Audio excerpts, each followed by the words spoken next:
Santé Magafrique. Des mots sur les mots et des diagnostics. La santé au Sahel et en Afrique. Maladies, Traitements, soins, protocoles, prévention.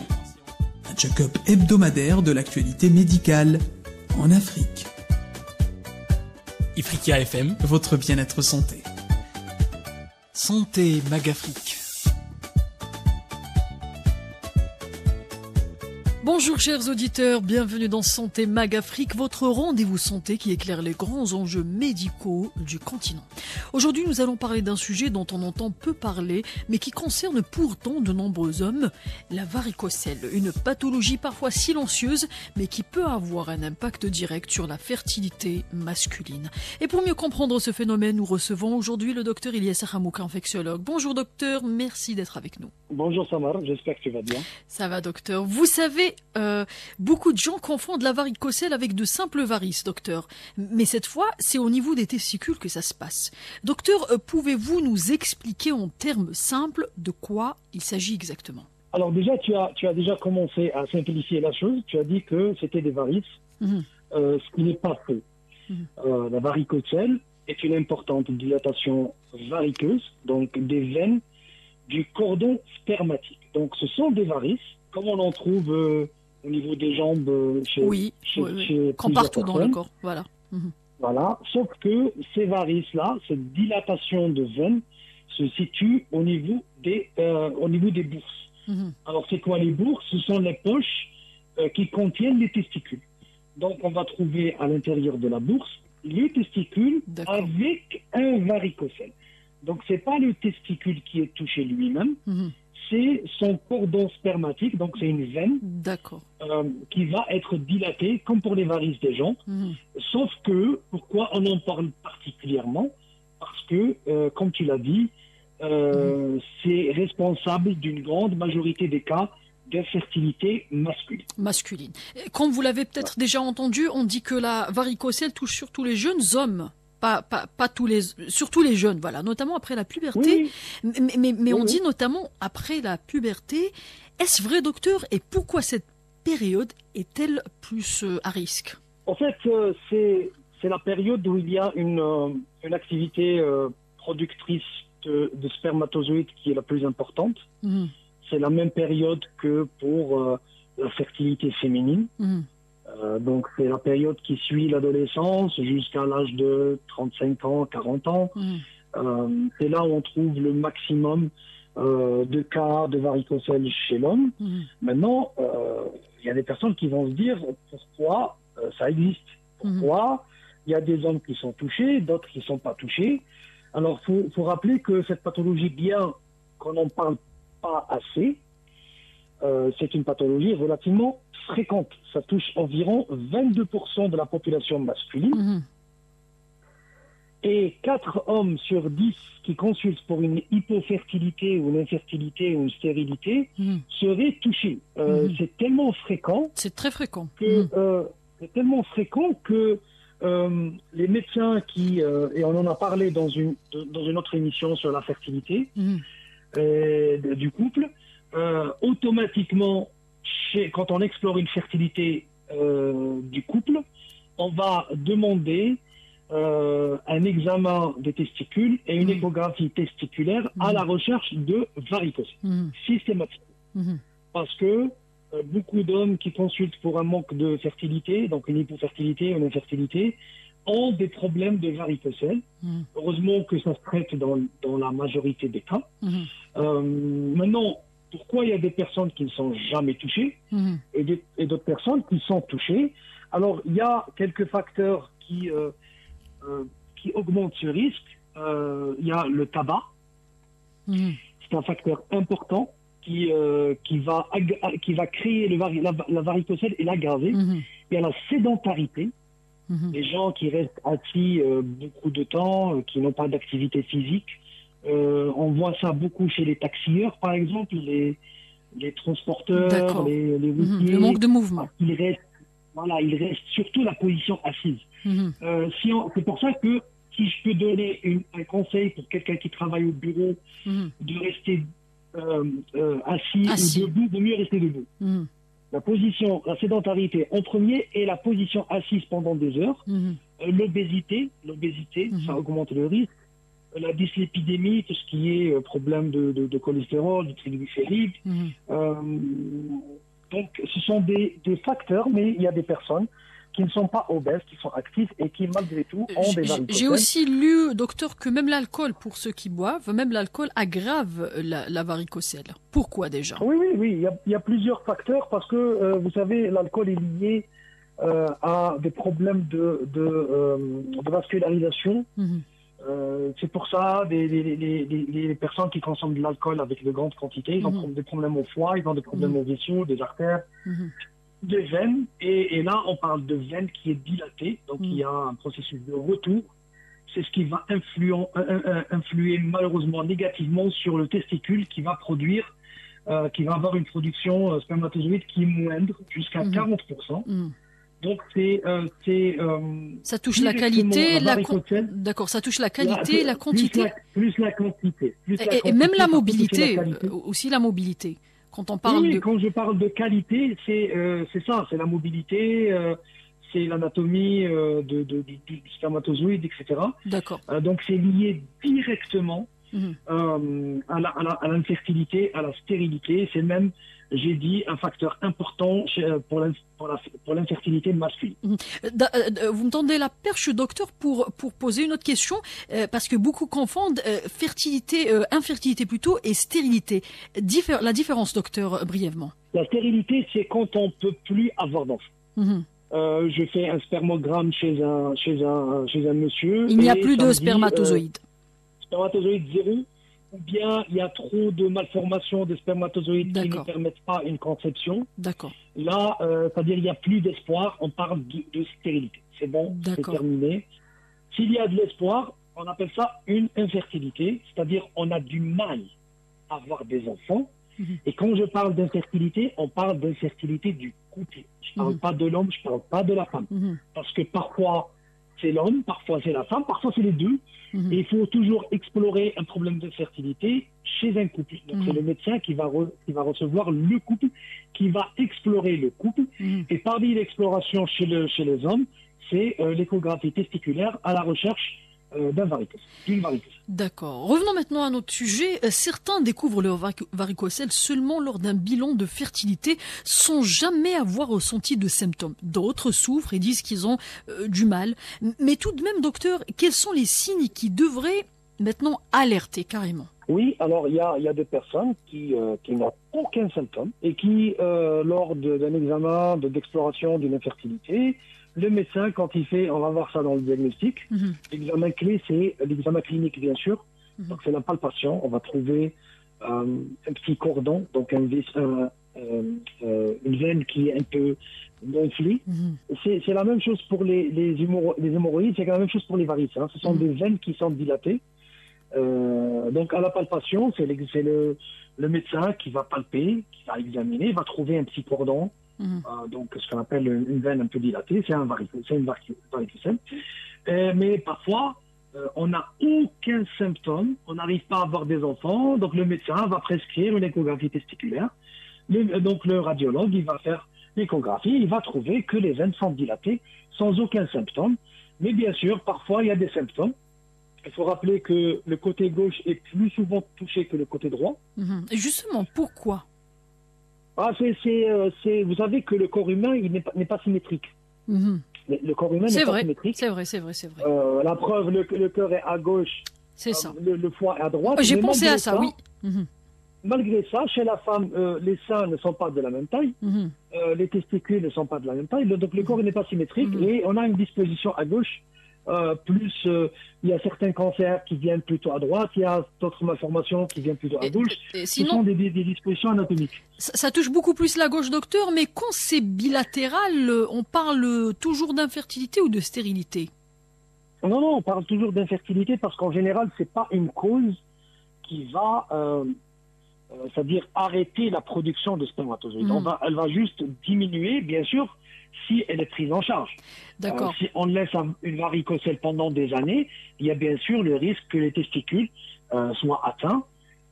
Et qu'on passe à la stérilité. Mais en général, dans 90%, c'est à gauche parce qu'il y a une explication anatomique. On dit que il y a une absence de la valvule de l'abouchement de la veine spermatique gauche dans la veine rénale gauche. Donc c'est plutôt une variation anatomique. Mais ça peut être à droite, ça peut être les deux. C'est très rare, c'est dans 5% des cas. Ou à droite, c'est dans 5% des cas. Donc tu vois que dans 90% des cas, elle est à gauche. On peut avoir des douleurs. Donc soit quand on pousse, par exemple, si on est à la selle, on est un peu constipé, on pousse, on a une douleur au niveau du testicule, ou une douleur à l'effort, par exemple lors des rapports sexuels ou lors d'activités physiques. On peut se toucher et trouver qu'il y a une masse à côté du testicule. D'accord. C'est comme pour une tumeur du sein. Et là, il faut consulter parce que la varicocèle, c'est pas grave. Ça peut pas tuer. Ça peut gêner la conception, donc la fertilité. Mais il y a d'autres diagnostics qu'il faut chercher, comme le cancer des testicules, qui par contre, lui, est grave et qui nécessite une prise en charge, c'est-à-dire urgente. Donc, pour résumer, la plupart du temps, on n'a aucun symptôme, on n'a pas de douleur.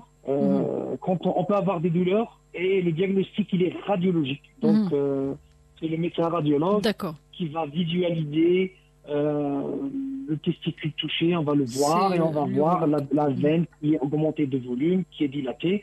On peut aussi faire un écho Doppler. Donc, on va voir le flux sanguin. D'accord, nous allons y revenir sur l'écho Doppler, docteur. Mais j'ai une autre question. Maintenant, on parle de grade. On a jusqu'au grade 4, j'imagine, donc de 1 jusqu'à 4, soit de la gauche, de la droite ou des deux. Maintenant, c'est quoi la différence entre ces grades? À partir de quel moment, qu'est-ce qui fait monter d'un grade à l'autre? En fait, c'est le Doppler. C'est le Doppler parce que il y a un problème de retour. Comme toutes les varices du corps, normalement, le sang, il va sur un seul trajet. Et là, il y a des problèmes de valvules, donc il n'y a pas d'étanchéité, si vous voulez. Donc le sang qui doit aller dans un sens peut revenir dans l'autre sens. Que ce soit les varices au niveau des jambes ou au niveau des testicules, ce qu'on appelle la varicocèle. Donc, avec un Doppler, on va voir le retentissement, parce que ce qui est important, c'est pas la taille de la varicocèle. On peut avoir une grosse varicocèle, mais qui n'a pas un retentissement. Mais si le retour veineux, il est important, là, il y a avec le Doppler, on va voir le retour veineux, donc on va voir que le sang va revenir vers le testicule et ne pas aller vers la veine cave inférieure. D'accord. Et selon le retentissement, selon ce retour de sang, on va classer en grade 1, grade 2, grade 3, parce que parfois on ne touche pas. Si la varicocèle n'est pas douloureuse, si le retentissement n'est pas important, s'il n'y a pas une répercussion sur la fertilité, on ne va pas toucher. On ne va pas traiter, on va juste surveiller. Mais par contre, si c'est douloureux, s'il y a un retentissement, si au Doppler c'est important, s'il y a un retentissement sur la fertilité, on est obligé de traiter. Ce qui est dur parfois, docteur, c'est chez ceux qui n'ont pas de symptômes. Donc il y a une autre question que se posent nos auditeurs. Est-ce que la douleur est systématique ou bien certains hommes peuvent rester totalement asymptomatiques pendant des années? Ou est-ce que dans tous les cas, on le découvre un peu tard, mais on le découvre quand même? Non, on peut rester toute sa vie sans aucune douleur avec un varicocèle. Et on peut avoir des enfants, avoir une vie normale, pas de problème de fertilité, pas de douleur. On a juste une varicocèle et j'ai dit que s'il n'y a pas de retentissement, on ne va pas toucher. On va juste surveiller. Si ça devient douloureux, on peut traiter, mais sinon, on ne va pas toucher. Alors, c'est à partir de quel moment le médecin donne ou prescrit une petite intervention? Alors, pour le traitement, s'il y a le spermogramme, si le spermogramme est pathologique, donc on a une qualité des spermatozoïdes, la quantité, la mobilité, et on voit qu'il y a une varicocèle, donc automatiquement il y a des répercussions, on doit traiter. Si c'est douloureux, on doit traiter aussi. Est-ce que c'est toujours, est-ce qu'on fait toujours recours, les médecins font toujours recours à une chirurgie, ou peut-être des fortifiants, des médicaments? Il n'y a pas de médicaments. Il y a deux traitements. Soit la chirurgie, qui est la méthode classique la plus fréquente, la plus connue, soit l'embolisation percutanée, c'est une méthode relativement récente. Si tu veux, on va en parler après dans le traitement. Sinon, il n'y a pas de médicaments. On peut en parler tout de suite, docteur. On peut en parler tout de suite sur l'embolisation. D'accord. Donc pour le traitement, il y a la chirurgie. Donc, c'est la méthode la plus classique, la plus connue. Donc, on fait une consultation d'anesthésie préopératoire. Puis, l'intervention se déroule sous anesthésie générale ou leuco-régionale, c'est-à-dire locale. On va faire une petite incision au niveau de l'aine. Et on va ligaturer la veine spermatique. Elle est plus simple que la chirurgie, je pense. Non, ça c'est la chirurgie. La chirurgie. Ça reste une chirurgie. Donc, d'accord. Oui, c'est une chirurgie. Et puis il y a une autre méthode, c'est l'embolisation percutaneuse. Voilà. Ça c'est plus simple, c'est plus léger. Simple. On peut même sortir le jour même. On va juste ponctionner. Donc on va juste faire une ponction au niveau de l'aine. Donc en ambulatoire, c'est même pas une hospitalisation, c'est dans le cabinet, anesthésie locale. Elle dure environ 1 heure.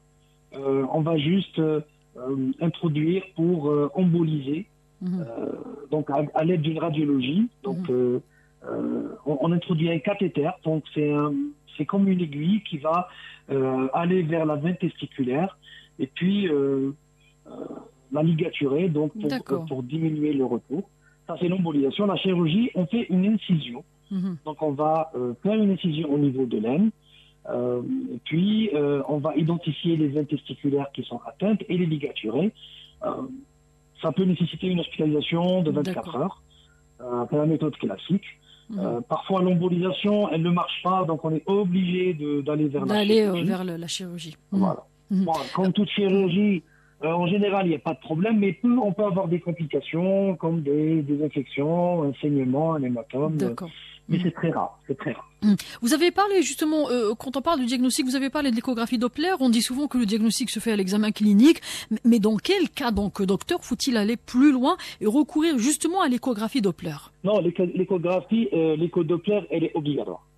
Elle est obligatoire. L'examen clinique, il est utile, mais l'écho testiculaire, elle est obligatoire.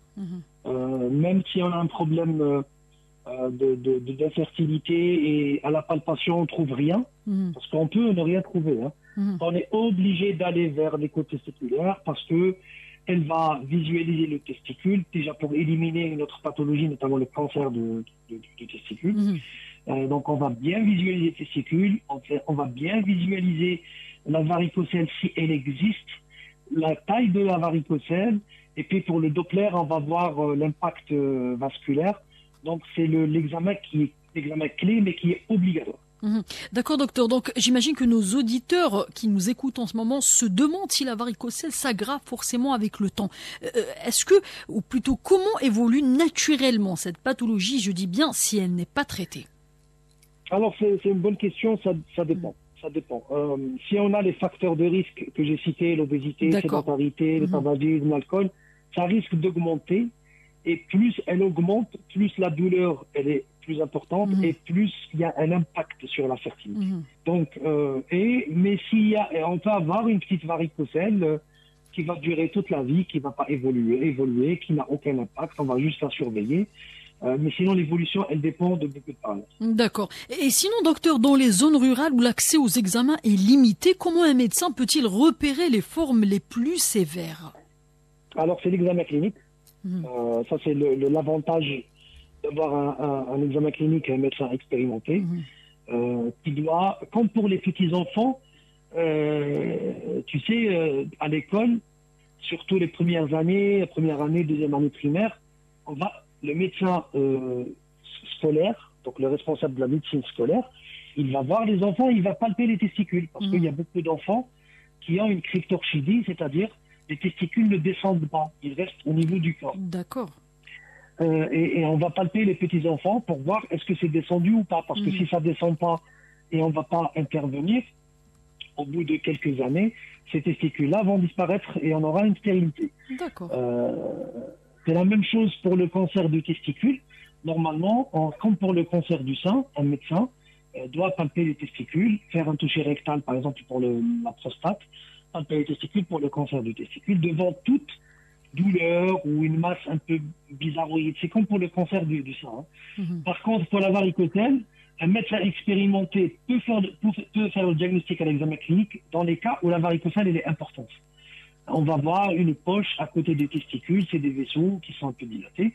Mais malheureusement, pour l'explorer, pour la traiter, là, ça va être difficile pour les zones rurales parce que là, il faudrait des centres de santé développés pour avoir une échographie Doppler et pour le traitement chirurgical de la pathologie. Donc, c'est la quantité, la mobilité et la qualité des spermatozoïdes qui est affectée quand on parle de varicocèle. C'est la fertilité masculine qui est touchée. Donc, pour les hommes infertiles, docteur, est-ce que le traitement permet toujours une amélioration des chances de concevoir? Oui. Plus de 90%.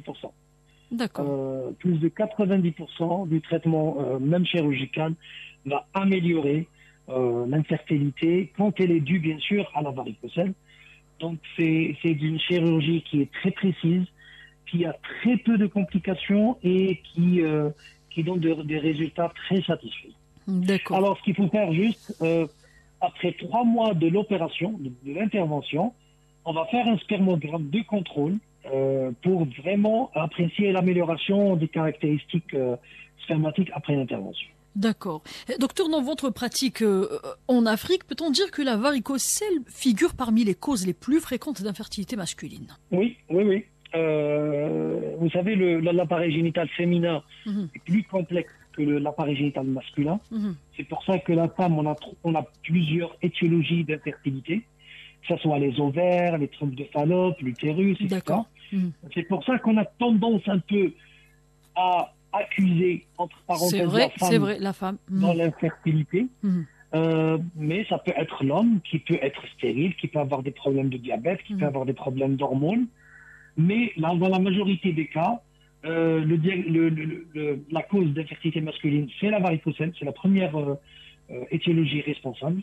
Et ce qui est important juste, c'est de dépister, de diagnostiquer à temps et de prendre en charge chirurgicalement. Généralement, ça donne d'excellents résultats. D'accord. Est-ce qu'il y a des habitudes à adopter pour limiter, je dis bien, l'aggravation d'une varicocèle ou prévenir carrément son apparition? On a dit la marche, le sport. C'est toujours les mêmes conseils parce que c'est des conseils précieux qui vont améliorer la santé du cœur, la santé du foie, la santé du cerveau, la santé des artères, la santé des testicules, la santé du côlon. C'est toujours les mêmes conseils. Manger équilibré, faire une activité physique. Quand je dis activité physique, il ne faut pas devenir médaillé olympique. Il faut juste avoir une activité régulière, 3 fois par semaine. De la marche, c'est excellent pour la santé. Bien sûr, diminuer, voire arrêter les toxiques, l'alcool, la drogue, le tabac. D'accord. Parce que ça influe sur la santé physique, la santé mentale, la santé physique, la santé mentale et la santé reproductive. D'accord. Après une opération, docteur, quels sont les risques ou complications possibles? Ça reste une chirurgie, donc bien sûr qu'il y a, ça peut avoir des complications, un saignement avec un hématome, mais généralement l'hématome au bout de quelques jours ça disparaît. On peut avoir une phlébite, on peut avoir une infection, donc c'est une infection nosocomiale du site. On peut avoir réapparaître une varicocèle, ça peut exister aussi, ou avoir un hydrocèle, donc une polyxie liquidienne autour du testicule. Mais ça reste vraiment exceptionnel. C'est les complications, parce que c'est de la petite chirurgie qui dure environ 1 heure. Donc c'est pas une chirurgie lourde comme l'orthopédie, la chirurgie cardiovasculaire ou de la neurochirurgie. C'est vrai. Vous savez, docteur, en Afrique, l'infertilité masculine reste souvent un tabou. Maintenant, j'aimerais terminer sur une note positive. Quel conseil donneriez-vous pour encourager les hommes à consulter sans honte, docteur? Écoutez, avoir des enfants, c'est un bonheur qui parfois n'est pas permis quand il s'agit de stérilité. C'est pas de la faute. Mais parfois, c'est dû à des petits problèmes de santé qu'on doit régler. Qu'on peut régler facilement. Un cas de diabète équilibré, un problème hormonal, ou parfois une varicocèle. Je sais que les hommes, ils ont un peu plus de tabou avec leurs organes génitaux externes, pas comme les femmes. ils veulent pas consulter, ils veulent pas faire une chirurgie, etc. Mais quand même, quand on est un couple, on va avoir des enfants. Parfois, le problème, il est chez l'homme. Et parfois, une petite chirurgie, et on règle le problème. Et on a des enfants, et on va se débarrasser des problèmes. Donc, c'est une maladie comme les autres. Il faut pas avoir de tabou, parce que c'est un facteur personnel, mais c'est aussi une question de couple. C'est ça, c'est une question de couple. Ça peut ruiner des mariages, ça peut ruiner des couples, et ça, c'est vraiment malheureux. C'est vraiment malheureux, oui. Merci beaucoup, docteur, pour ces réponses.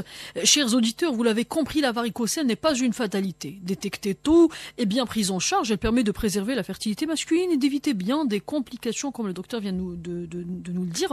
Mais pour cela, il faut en parler, briser les tabous et faciliter l'accès aux soins partout en Afrique. C'était Santé Mag Afrique avec moi, Samar Hamadi sur Afrique FM.